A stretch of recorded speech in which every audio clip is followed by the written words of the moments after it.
Welcome back to the Narrative Monopoly podcast. I hope that you enjoyed the 4th of July weekend. We took that off. I hope you weren't missing us too badly. But today's episode is a great one with Brian Riedl. He is the foremost authority on the federal budget and the federal debt. And I promise you it is more interesting than it sounds. You're going to learn a lot. It comes in at just under an hour. And so without further ado, let's press play.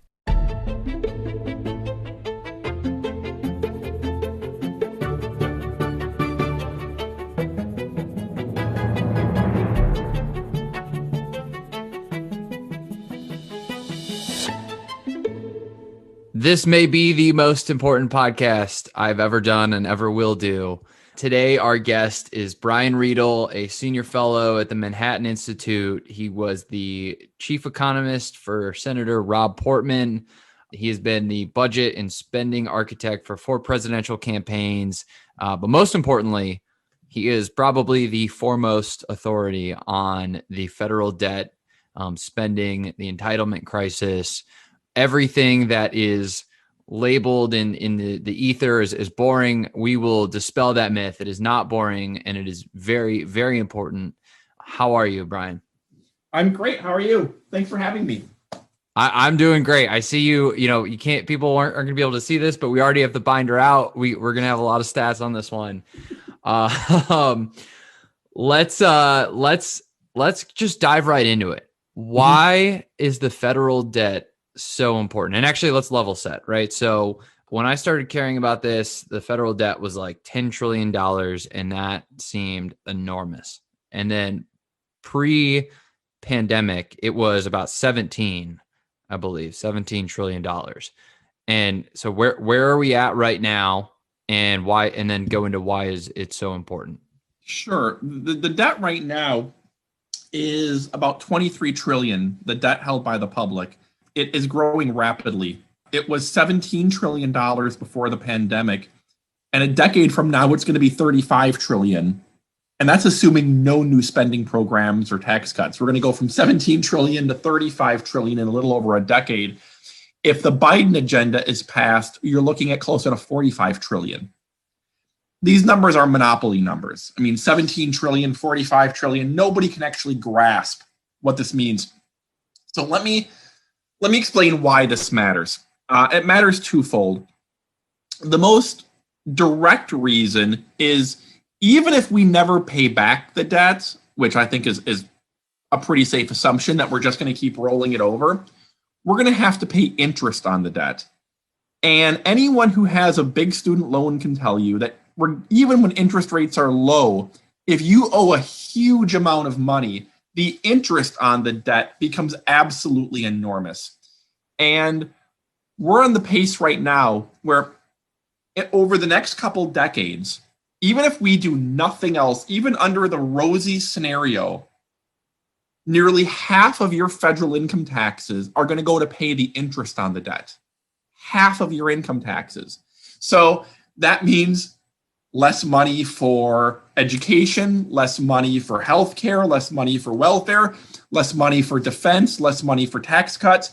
It's going to become the biggest part of the federal budget. And that's under the rosy, we can get into the assumptions later and why this is actually these numbers are the unrealistic rosy assumption.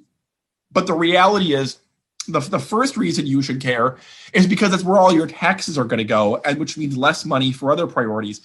The second reason is government debt is bad for the economy in that there's a set amount of savings in the economy. And these savings are borrowed by businesses for business loans, car loans, home loans, a lot of the things that grow the economy, like business investment.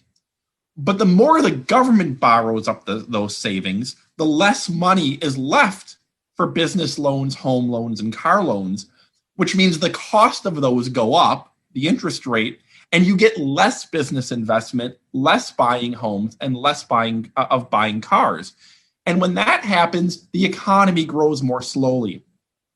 According to the Congressional Budget Office, if the debt continues on its current track over the next, by 30 years from now, our income will be $6,000 per person less than otherwise.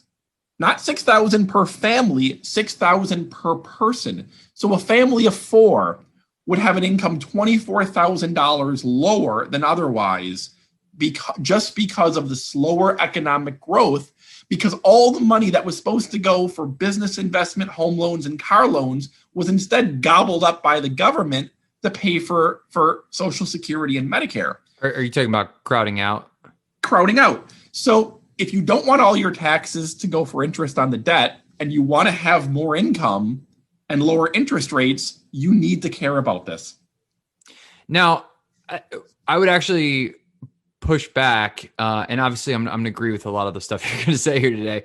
I would push back on the predictions, like the 30-year CBO prediction around income, because those things do not take into account, like technological progress. Like the CBO is not, they did not predict the financial crisis. They did not predict the rise of the internet.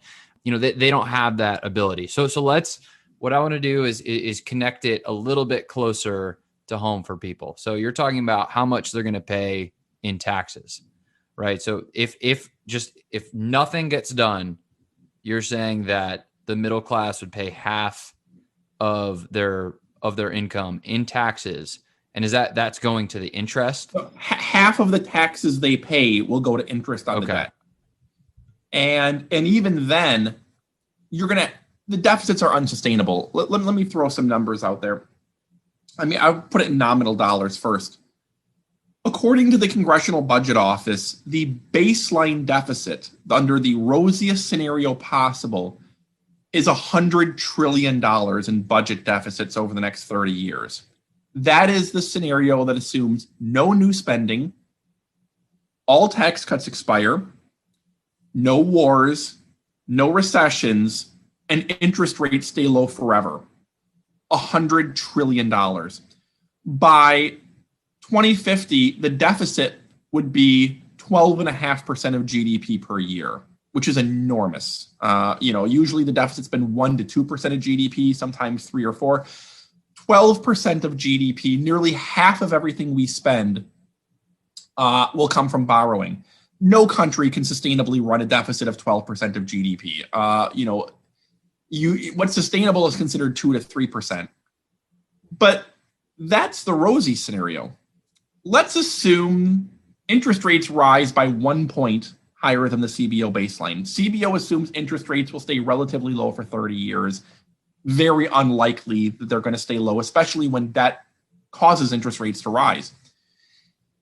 If interest rates exceed the CBO baseline by 1 percentage point, that will add $30 trillion in interest over 30 years. 1 percentage point. By the end of 30 years, you're looking at a debt of about 3 times the size of our economy. You're looking at 2/3 of your taxes going to interest on the debt, and the government borrowing about 16% of GDP per year.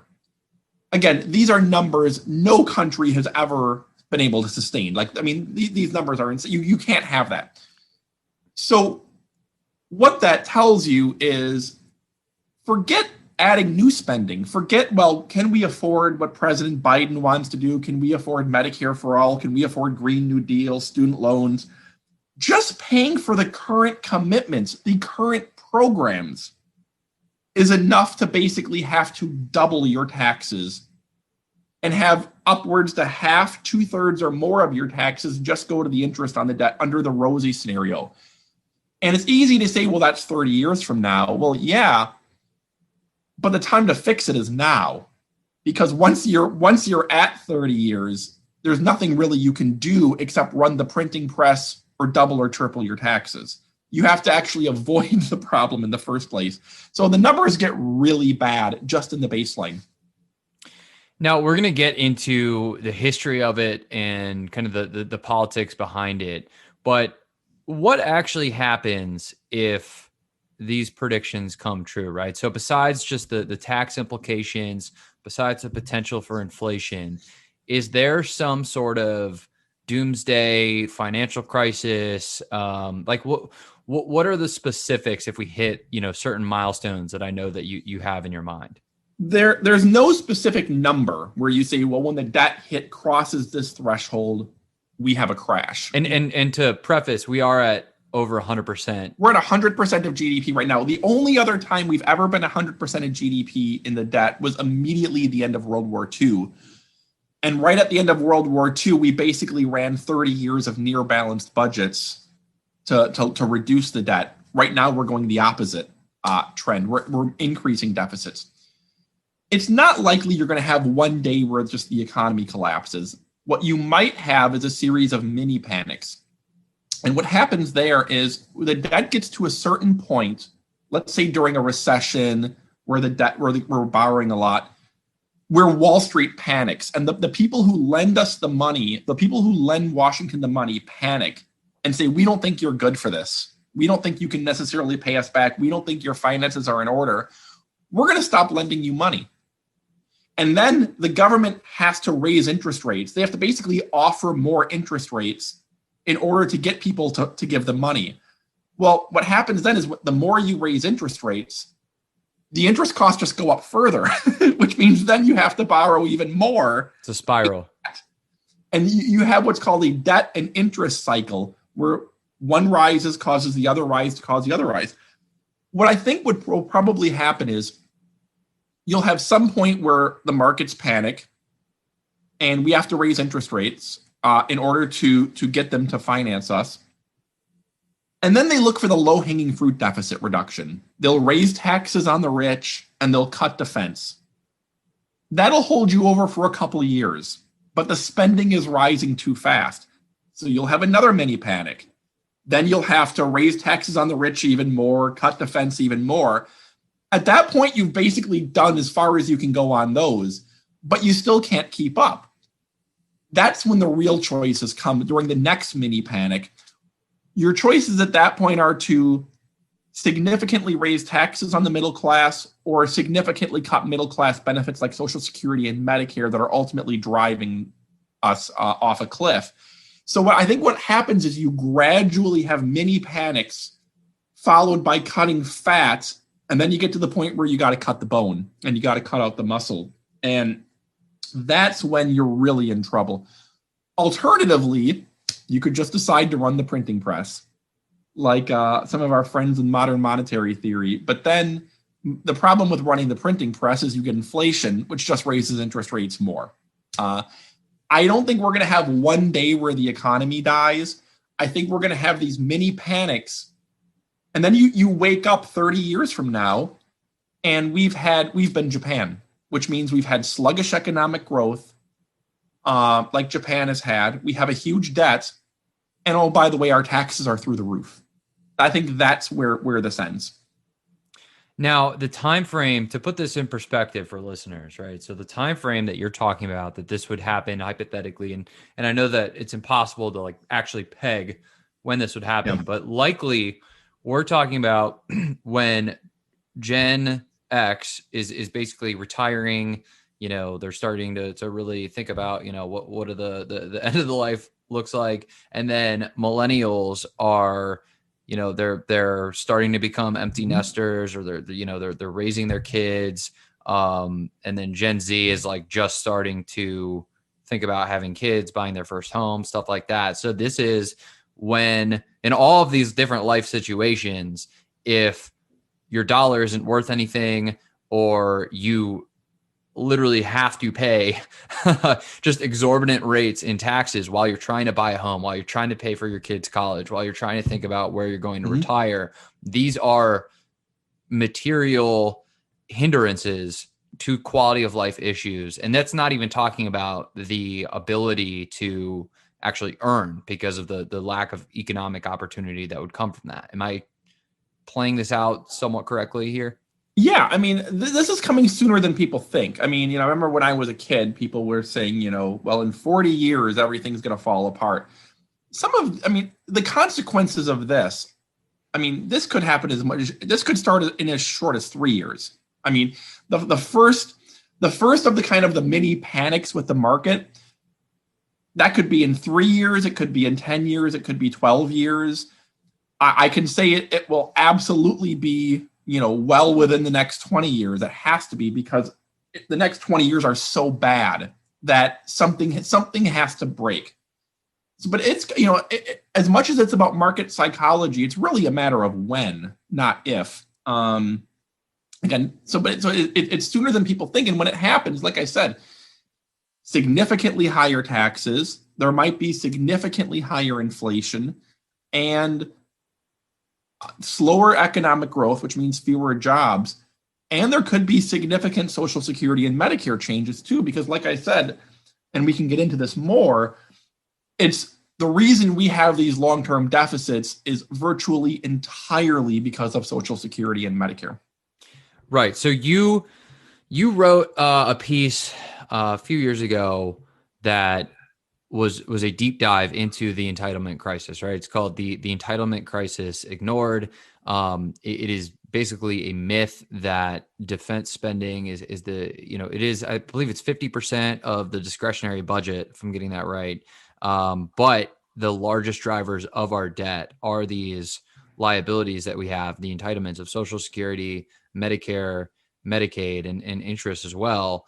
I'm going to read part of your piece here, because we're gonna spice this up. We're gonna weave in and out of the politics here to make this thing a little bit spicier. For years, Republican leaders from Newt Gingrich to Paul Ryan to Mitt Romney called for modernizing Social Security and Medicare before they collapsed under the weight of 74 million retiring baby boomers.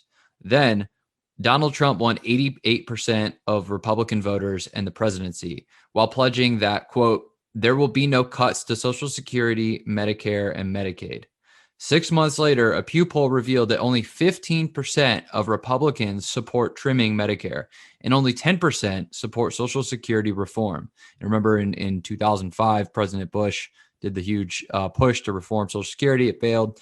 I'm continuing here. Democratic support is only 5% and 3% respectively. In other words, the entitlement reform generals have no army.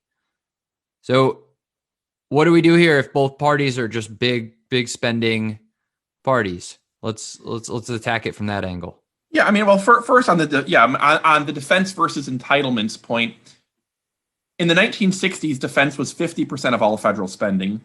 Right now, it's 12% of all federal spending, and 30 years from now, it'll be 6% of all federal spending. Defense is a increasingly small part of the budget.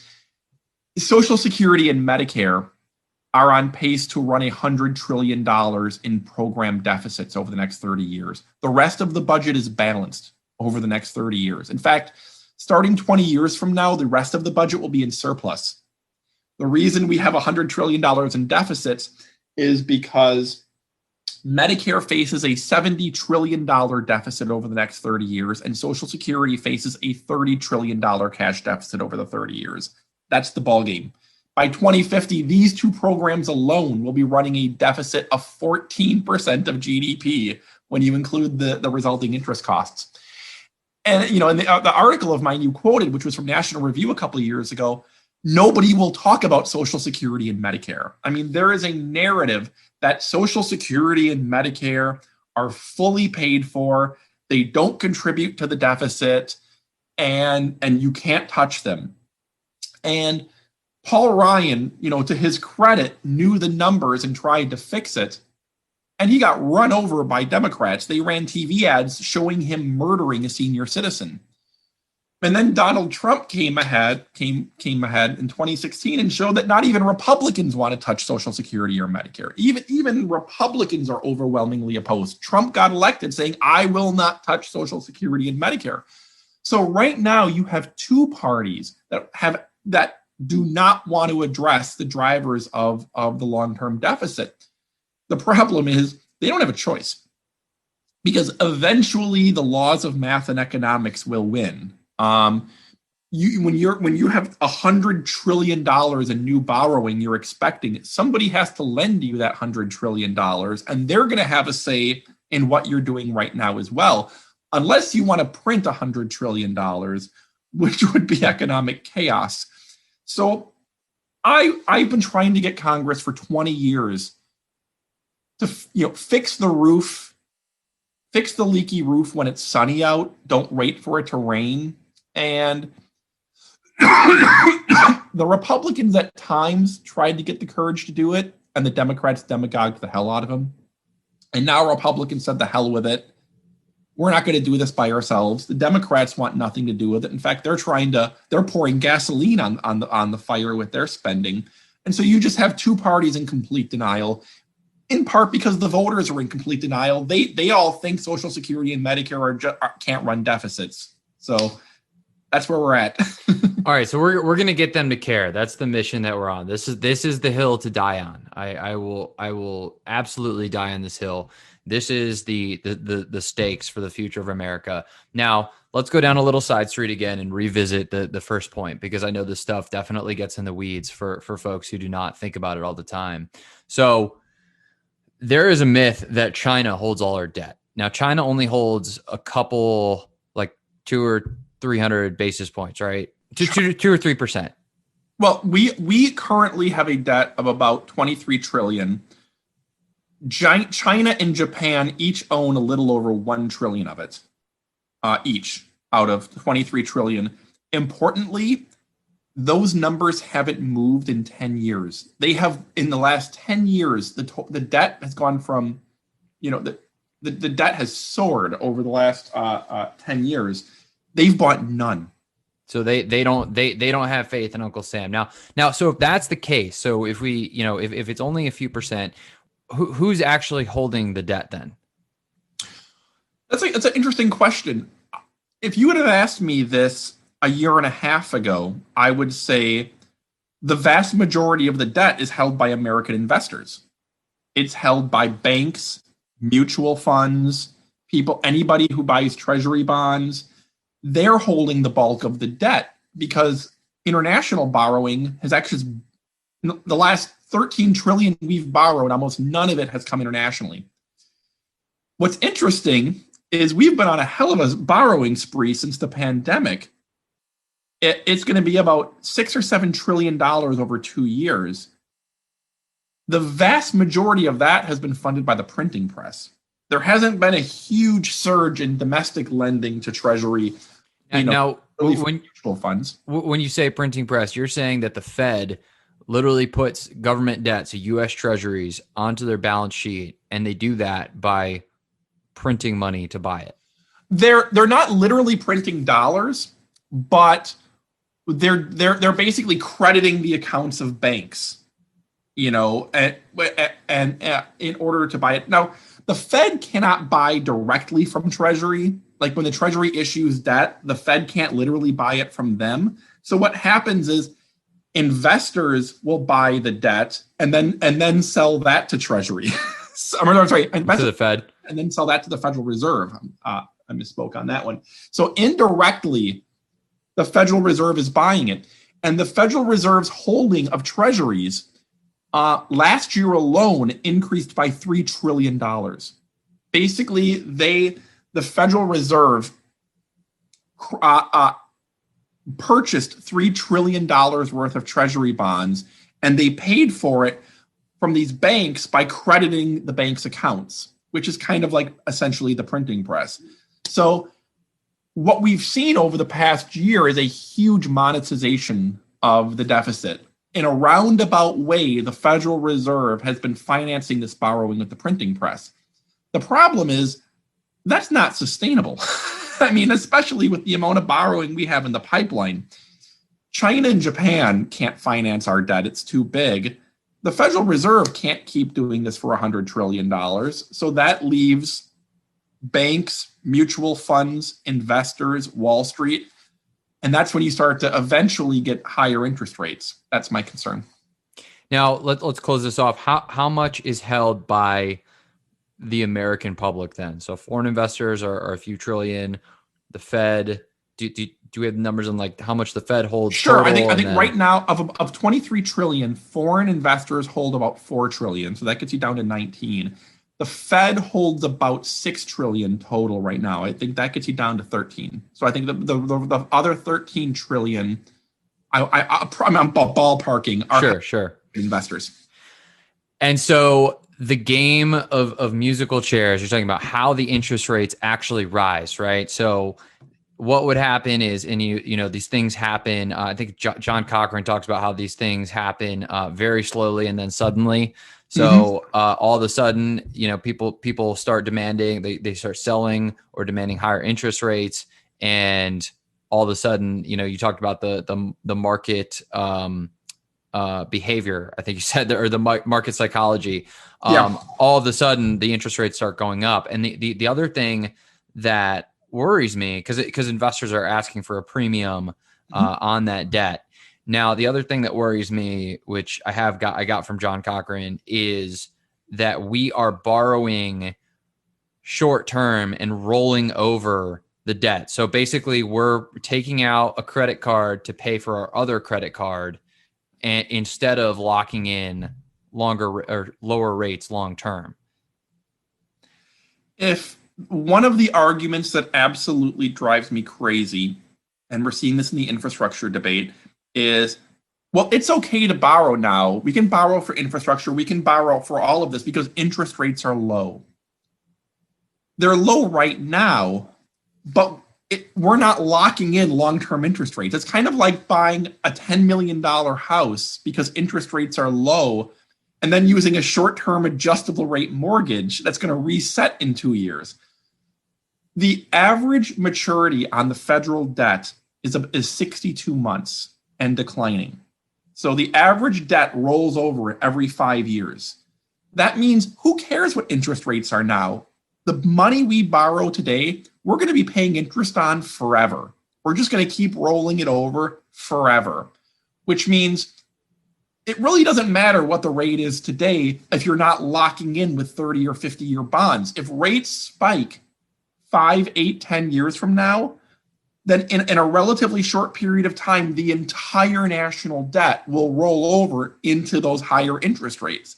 So the whole who cares because interest rates are low argument is so absolutely short-sighted. You'd never tell a family to take out a massive mortgage on short-term interest rates that can adjust any time, yet the government is doing it. Like I said, 62 months is the average maturity, and it's declining. So that's another myth, that the Fed just sets interest rates, and so we'll be okay. They'll just stay there forever. If investors get spooked, interest rates can go up. Now, I believe the 10-year right now is at 1.3, 1.5%, something like that. But it was at around 5% in 2005. Is that, do you know if that's correct or around there? Yeah, I mean, it was, yes. It was nearly 5% as late as 2007, 2008. Okay. It's declined. I mean, it was in the 70s and 80s, it was really high. In 1990, it was about 8.5%. It's gradually declined, but it's not going to it's not going to continue declining forever, and it's very dangerous to assume it's going to stay between 1% and 2% forever, when actually economic factors are likely to push it upwards. And so right now, what we're seeing with these low interest rates, is that an aberration? Yes, absolutely. The average interest rate paid on the federal debt, like I said, has dropped from about 8.4% to 2% over the past 30 years. That has been driven by a lot of things that aren't going to continue. A lot of it. Here's one thing that should give economists some humility. Nobody predicted that interest rates would drop for 30 years. Economists did not see this coming at all. Yet a lot of economists are now today just as sure that they're going to continue to be 1 or 2% forever. The reason that's highly unlikely is, first off, part of the reason they're low right now is because we've been in a recession. When the economy recovers, interest rates are going to rise again. If you get any rise in productivity, interest rates are going to rise. If you get a rise in inflation, like from the printing press, interest rates are going to rise. Another factor is we had more savings and lower interest rates the last couple decades because baby boomers, 74 million of them, were all saving a lot of money. They were maxing out on their 401ks when they're heading for retirement. That meant more savings, lower interest rates. When boomers retire, they're going to start drawing down their savings, which means there's going to be less savings in the economy and interest rates are going to start rising. On an international side, we're already seeing what's looking like investments moving towards emerging economies in search of higher returns. That, again, means less lending to the United States federal government because people don't want the low returns. And finally, debt itself raises interest rates. When government borrows money, there's less savings for the rest of the private sector. According to Ernie Tedeschi, who is a well-respected economist who's now actually working in the Biden administration, he wrote a very good report that reflected what's mostly an economic consensus right now, that the size of the increase in the debt over the next 30 years should, all else equal, raise interest rates by 4 percentage points. So remember I said 1 percentage point is 30 trillion? The debt itself should cause a 4% increase in interest rates over the next 30 years. Now, we've been lucky up until now that some of those other factors I mentioned had offset that interest rate effect, but they're actually going to reverse themselves. I think the danger right now is interest rates rising drastically, not today, not tomorrow, not a year from now, but I could see 10, 15, 20 years from now, it's very plausible to see interest rates back up to 5 or 6%, which would essentially bury us in the federal budget. And what happens if it only goes up to 2 or 3? 2 or 3 is survivable over the long term.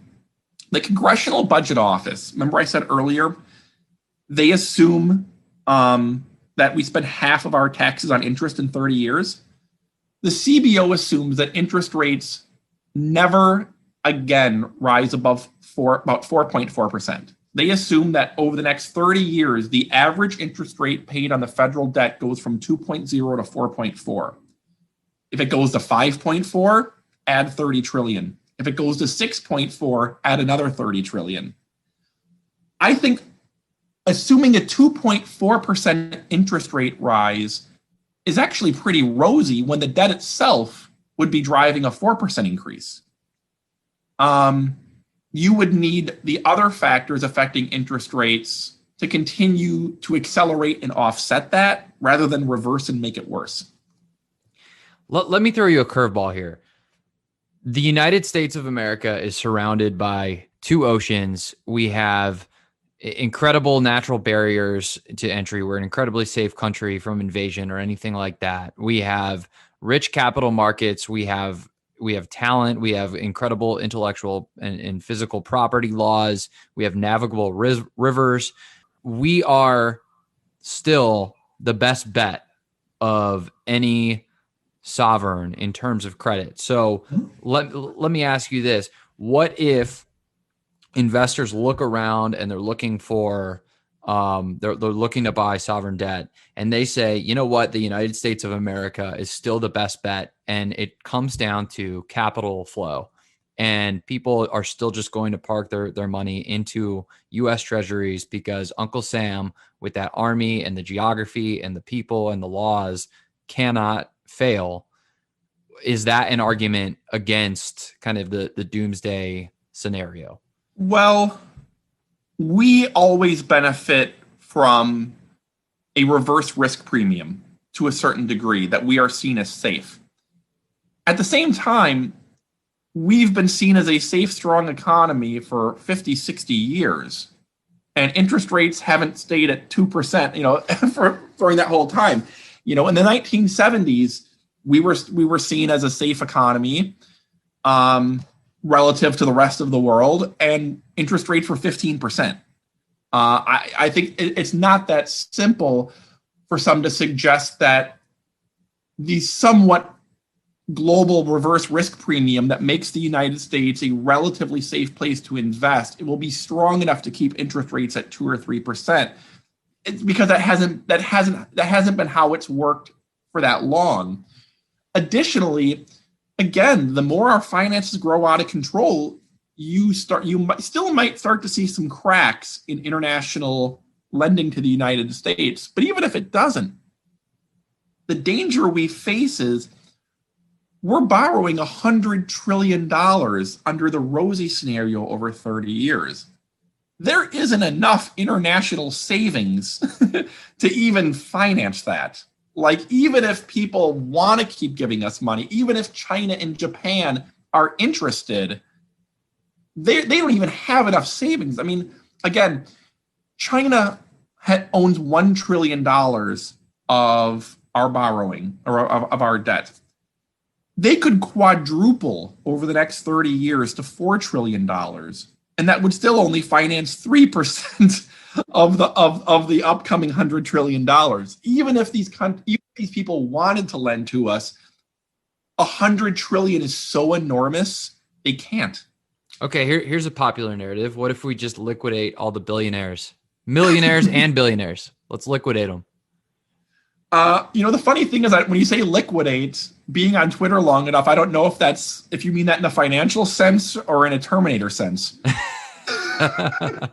Well, look at no Twitter, I sometimes think you mean here. that in the Terminator sense. Well, here America's billionaires are worth about $4 or $5 trillion total, their entire net worth. Well, again, you're facing $100 trillion in deficits over 30 years. If we seized every penny of every bit of net worth from every billionaire in America, it would finance the budget deficit for about 18 months. And in that time, by the way you would liquidate their wealth is by liquidating their investments. That is where most of their wealth is held, which means you're eviscerating everybody's 401k in the process. Immediate recession. All of the money out of the stock market that these people hold their money in. So forget that. I mean, you could take every penny they have. That gets you about 18 months. Let's look at the millionaires. If we taxed all income in America earned over the $1 million threshold at 100%. So anything earned over the $1 million threshold goes to the government. Or are we talking anyone that makes $1 million a year, or anyone worth $1 million or more? Income, annual income. Well, the money I'm talking about is annual income. I don't have a number for net worth, but for annual income over $1 million, let's just say we put on a 100% tax rate starting at $1 million, and let's assume ridiculously that this has no impact on work effects. These people just keep going to work and earning money and happily paying 100%. That would raise taxes by about 4% of GDP. Wouldn't even balance the budget. Like, even if you taxed all income earned over $1 million, you wouldn't even balance the budget, much less pay for anything new. And that's even assuming they all work. So the tax the rich arguments, the money just doesn't add up. So the middle class will have to pay. Just like Europe. Europe pays for socialism or democratic or social democracy through payroll taxes and value-added taxes, and ultimately so will we. And we won't even get anything for it. We'll just, the potholes will continue, and I'm just paying off the interest. Yeah, that's a great point, though, is Europe pays really big middle-class taxes, but they get really big middle-class benefits. We're going to pay this all to Social Security and Medicare. You're not going to necessarily be getting middle-class benefits. You're going to be paying a lot of interest, and you're going to be paying for Social Security. You're going to be paying for old people. You're not going to, working families paying the taxes are going to have to wait till they're 65 to get any of the benefits that from the taxes that are strangling them. Now we're going to talk about those two programs. One thing of note is, a lot of these arguments about how, the socialism in Europe, or even like the Nordic countries, how they are able to pay for this stuff. They live under our security blanket. Mm-hmm. They don't have to pay for the aircraft carriers and the bombers and all that stuff. They live under our security blanket. And so therefore they have the ability to pay for that stuff. Now, I think that if you were listening to this and you were against that argument, you'd probably say, well, how do the numbers shake out? That I'm not entirely sure of. I should probably get those numbers, but I have seen enough data that seems to be a pretty true case. The other thing is they're a lot smaller than us. You're talking about countries with like 15 and 20 million people. That's the state of Ohio. Yeah, I mean, on defense, we've we've drastically cut defense to about 3.2% of the economy, which is about half of what it was in the 80s, even significantly lower than it was under Obama. Actually, defense spending right now as a percent of GDP is about close to the lowest it's been since the 1930s. Europe spends about 1% of GDP on defense. So we're 1 to 1.5%. We're trying to get them up to 2, but we're spending about 3.2. So that's a little bit of a premium with Europe. And I'd also mention, some of these Nordic countries have populations of 8 to 10 million people. They're very homogenous demographically. They're much smaller. It's kind of like saying, just because, a certain policy, could work in the state of North Carolina, that therefore it could work as a policy for the whole country. I think people read way too much into that. Okay, so how do you fix the crisis? Let's say that we elect you president and speaker of the House at the same time. Maybe you'll be the first guy to do it. How are you going to fix this? Well, the first thing is the first rule is stop digging, which means stop passing $1 trillion spending bills that we can't afford. Second is you have to address Social Security and Medicare. Again, $100 trillion shortfall for these two programs over 30 years. You could eliminate pretty much the rest of the budget or double or triple taxes. It wouldn't be enough. So on Social Security is relatively easy. You raise the eligibility age, you trim benefits for upper income retirees, and I would probably raise the payroll tax probably 1 percentage point because it's just really hard to get the numbers to work otherwise. Medicare is a lot harder. Medicare's deficit is significantly larger than Social Security because in real numbers. I'm sorry? In real numbers? Yeah, Medicare faces Social Security, including interest, faces a $30 trillion shortfall. Medicare faces a $70 trillion shortfall. And it's because even though you have the same demographic problems, Medicare also faces rising healthcare costs.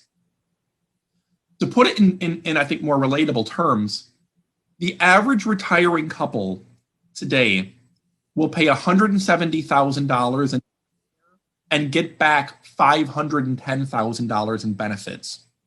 Both of these numbers are adjusted into net present value. So yes, it's adjusted for inflation and interest rates. You can't have a program where every couple is getting back triple what they pay in. So Medicare is absolutely unsustainable. Medicare is responsible for 70% of our budget deficits moving forward. You can't fix the budget without fixing Medicare. My approaches are move towards a premium support model where people shop around for their own plan and the government helps pay for it, whereby the choice and competition can reduce costs by about 7 or 8%. Additionally, you raise premiums for Medicare Parts B and D for the richest half of seniors. This is the part of Medicare that's not pre-funded with payroll tax. It's basically welfare when you retire. You can't do that for people who are doing well when they're retired. They're going to have to pay more of their Medicare Part B and D benefits. And then from there, again, I would also raise the Medicare payroll tax 1 percentage point because the other proposals just don't get you there. If you do that and you also cut in half the tax exclusion for healthcare, and you basically just cap the growth of the rest of the budget, you can stabilize the debt at about 100% of GDP going forward. Keep it. You won't balance the budget, but you can keep the debt at about 100% of GDP, which is the best we can realistically hope for. Which is still enormous. It's still enormous. Yeah, when people talk about, well, let's balance the budget. I've done reports. I've done budget blueprints. You basically can't balance a long-term budget unless you're doing really drastic stuff. And I just want to say when I'm doing these plans, the right and the left are both lying to you. The right will tell you that if you just cut welfare and domestic discretionary spending and waste, fraud, and abuse and foreign aid, you can pay for it all, or you can balance the budget in 5 years. That is mathematically nonsense. And the left will tell you that as long as you tax the rich and cut defense, you can pay for this stuff. Mathematically, that is nonsense as well. Neither come within miles of addressing the $100 trillion Social Security and Medicare shortfall. So whenever people promise you easy solutions, we can grow our way out of it. Immigration will solve the problem. Again, welfare and social spending or defense, foreign aid, forget it. You have to do Social Security and Medicare reform. There is no $100 trillion shortcut. Now, this is not a show to get people animated. In fact, it's really the opposite of that. It's to dig into the nuance, a lot of this stuff.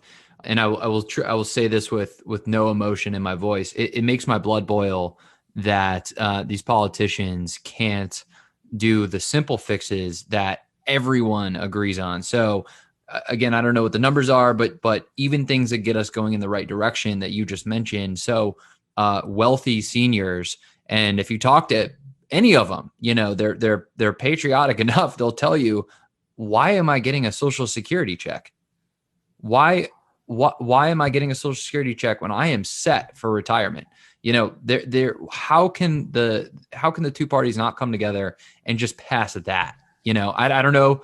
I'm sure you're going to tell me like how much of a dent like that, just that simple thing would make, but that is a 1-paragraph bill that could fly through. Everybody agrees on it, but no, these people need their cudgels to get reelected, and it's all about personal gain.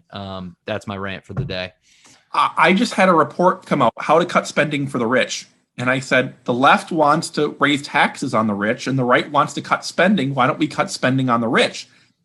And I came up with an easy $1 trillion that can be saved over the first 10 years and significantly more in future decades, upwards to $5-10 trillion just from cutting benefits for the very rich.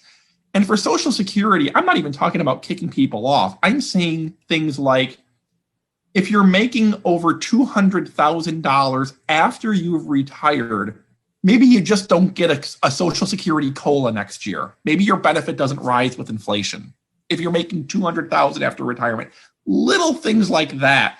Maybe you get a slightly smaller reimbursement.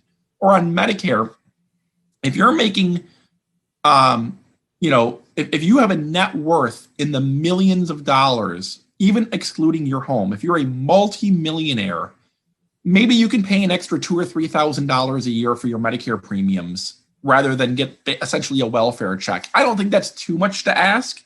You could get $1 trillion over the first 10 years. You could close about a fifth or a quarter of the long-term Social Security shortfall just from that low-hanging fruit. But nobody wants to touch it. Isn't there not even a copay on Medicare?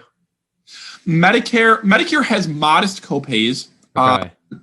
For Medicare Part A. For Medicare Part B, the way it works, and Medicare Part B and D. And can you just give one-liners of Sure. each one? Medicare Part A, here's the three main parts of Medicare. Medicare Part A is hospital coverage. That's what you pay your payroll tax into your whole life. And then you get a benefit. You have some copays. You get to go to the hospitals. Medicare Part B is physicians, and Medicare Part D is prescription drugs. You don't prepay those with payroll taxes at all. Like, that's just you retire and the government just gives you a benefit. The way it works for most people is you pay a premium that covers 25% of the cost. So for physicians and drugs, you pay 25%, the taxpayers pay 75%. And that's not social insurance. You never paid into that with any payroll taxes. You just get a 75% check from the government. The point that I've made is that's fine for poor seniors. But shouldn't wealthier seniors be paying their entire cost? And we do means test it to a degree, like the richest 3 or 4% of seniors will pay more than 25%. But even still, like more than 95% of seniors, you pay a quarter, the taxpayers pay 3/4. That doesn't make any sense for a lot of seniors who are multi-millionaires. Why are you getting essentially a welfare check that you didn't earn or pay into your whole life that you don't need? In terms of seniors, the one interest group that I have completely soured on. I mean, I think it's a total sham who's just propping this stuff up for probably. I mean, here's what people don't realize: like a lot of these groups in Washington, they are very lucrative for the people who run them and the staffers who run them. So they get they have an incentive to make sure that their issue area and what they're fighting for doesn't get touched and it stays there. The AARP. The AARP, you know what? They should ask the members, what they think about their children having to pay for all of this stuff and how their children and their grandchildren are at a serious risk of not inheriting an America that is as strong, as vibrant, as wealthy as the one that they had the opportunity to grow up in. Do you have any comment on the AARP? Yeah, the AARP is a disgraceful organization. They scaremonger seniors. They tell people there's no problem with Social Security and Medicare. It's all lies. They spend millions attacking anybody trying to fix these programs. Recently, Mitt Romney wrote a bill called the Trust Act. All it said was Congress should form a commission to make sure Social Security and Medicare don't go bankrupt. That's all it said. It didn't even tell them how to do it. You can raise taxes. You can cut spending. It just said Congress should make sure Social Security and Medicare don't go bankrupt. And the AARP went haywire and suggested and put out postcards for people to send to Washington that said, get your hands off my Medicare and Social Security. So apparently the official position of the AARP is that we should let Social Security and Medicare go bankrupt. Because it wasn't even a matter of we don't like this solution or that solution. It's even addressing the impending bankruptcy earns you hate mail from them. They are an extraordinarily destructive organization. And then there are some other organizations like the Committee for the Preservation of Social Security and Medicare. There's a group called Social Security Works. And they exist to demagogue and attack anybody who's trying to save these programs, regardless of what your solution is. It is extraordinarily dishonest. These are the organizations that when Paul Ryan said, let's fix Medicare, ran a TV ad showing him murdering a senior citizen. They're extraordinarily irresponsible. I mean, that's the funny part, right? Is that if you say, hey, we want to preserve these programs instead of just simply letting them go bankrupt, because in the law, right, that you have to actually yes. you have to cut benefits. Under current law, the Social Security, I don't talk about the Social Security Trust Fund because it's basically an accounting fiction. But under current law, if the trust fund goes belly up in 2033 and Congress doesn't backfill it with general revenues, you get a 25% across the board cut. That gets bigger every year. 5 years from now, Medicare Part A, hospital insurance, the part that you do pay into with payroll taxes, it's about a 20% across the board cut, automatically by law. So these organizations saying these members of Congress are trying to cut your Social Security and Medicare, they're actually endorsing instead automatic bigger cuts to Social Security and Medicare when the trust funds go bankrupt. That's how cynical their game is. They're actually, in effect, endorsing an outcome that is even worse for senior citizens. Honest day's work. All right. Closing thoughts. We're coming up on an hour here. Do you have any, perhaps pithy or important message that you would like to get across to the audience here as a closing thought? Sure. Younger people really focus on global warming, and everything is you may not see global warming today, but the fact that you don't see it now, 20 years, 30 years, 50 years from now, it's getting worse. And we have to address it now because it's going to be too late then. And, you don't worry about the temperature today. What matters is the long-term trends. You can make the same argument about the debt.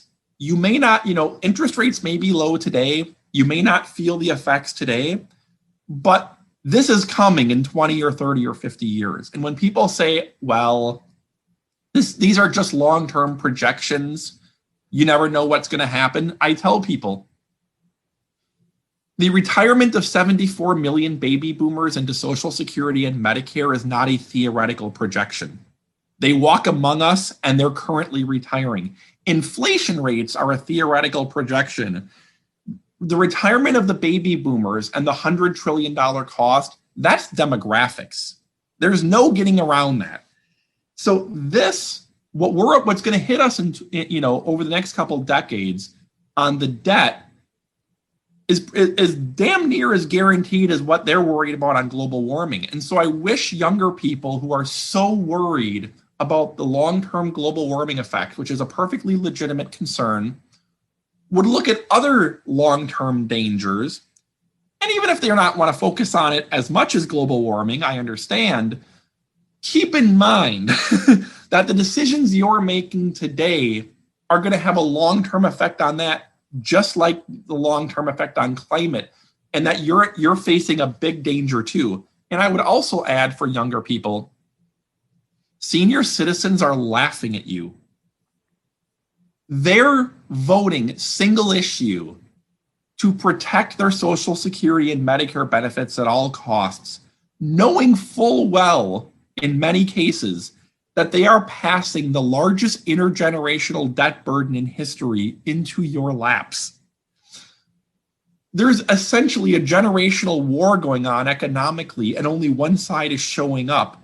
Young people are essentially getting robbed by their parents and grandparents, and they're not even paying attention. And so I would say to young people, you're being a little naive. Senior citizens are voting to rob you. Pay attention. I have a Thomas Jefferson quote for you. It is incumbent on every generation to pay its own debt as it goes, a principle which, if acted on, would save one half the wars of the world. Amen. All right, we're gonna stop there. I think we could probably do another episode on the history of this stuff and kind of where and when it went haywire. But I think this serves as a great primer. So thanks for coming on, Brian. Thanks so much, Jeff. And there you have it. There's the episode with Brian. I cannot stress enough how important this stuff is. Hopefully that was clear coming across the podcast. Hopefully, if you made it this far, it didn't put you to sleep, which is great when talking about these issues. And we will see you next week.